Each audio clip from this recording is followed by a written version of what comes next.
శ్రీధర్రెడ్డి అనే టీఆర్ఎస్ కార్యకర్త మరణించిందని ఆ వార్త నాకు తెలిసింది.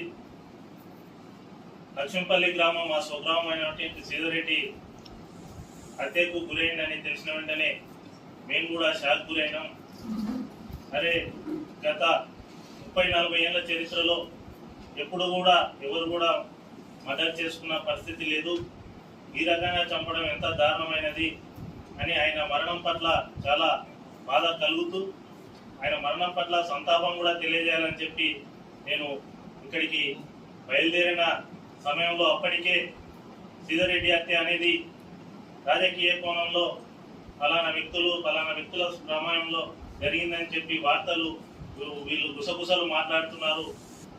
ఆ హత్యకు సంబంధించి ఎవరు చేసిండ్రు, ఎలా చేసిండ్రు అనే ఇన్వెస్టిగేషన్ చేయకుండా రాజకీయంగా ఎదుర్కోలేక ప్రత్యర్థులే కాంగ్రెస్ వాళ్ళే చేసిండ్రని చెప్పి మా పైన ఏదైతే నెపం నెట్టిండ్రో ఆ నెపానికి నేను వివరణగా ఈరోజు మీ ముందు కొన్ని నిజాలు, కొన్ని వాస్తవాలు, గత చరిత్ర మొత్తం తెలియపరుస్తున్నాను.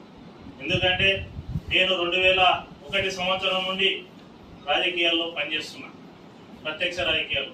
2004 సంవత్సరం నుండి జూపల్లి గారితో నేను పరిచయమై ఆయన వెంబడి తిరుగుతూ ఆయన పెట్టిన రత్నగిరి ఫౌండేషన్ నుండి 2004 నుండి 2006 వరకు సామాజిక కార్యక్రమాలు చేస్తూ కష్టపడుతూ ఎన్నో మంచి పనులు చేసి ఆ తర్వాత 2006లో నాకు ఒక రాజకీయ అవకాశాన్ని ప్రసాదించడం జరిగింది. ఈ మండల ప్రజలు, ఉమ్మడి మండల ప్రజలు, మా మంత్రివర్యులు కుషారావు గారు.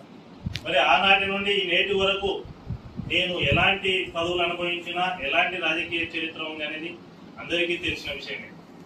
నా ఉద్దేశం కేవలం అభివృద్ధి, గ్రామాభివృద్ధి, గ్రామంలో వాళ్ళు వీళ్ళు అనకుండా అందరికీ పనిచేయడమే నా ఉద్దేశం, నా లక్ష్యం. అలాంటి దాన్ని రాజకీయంగా ఎదుర్కోలేక రాజకీయంగా కక్ష సాధింపుతో శ్రీధర్రెడ్డిని హత్య చేసిందని చెప్పి మాజీ ఎమ్మెల్యే హర్షవర్ధన్ రెడ్డి గారు, మాజీ మంత్రి కేటీఆర్ గారు, మాజీ IPS officer RS Praveen Kumar గారు వచ్చి మా పైన, మంత్రి గారిపై తమ చరిత్ర ఏందని తెలుసుకోవాల్సిన అవసరం హర్షవర్ధన్ రెడ్డి గారికి ఉంది.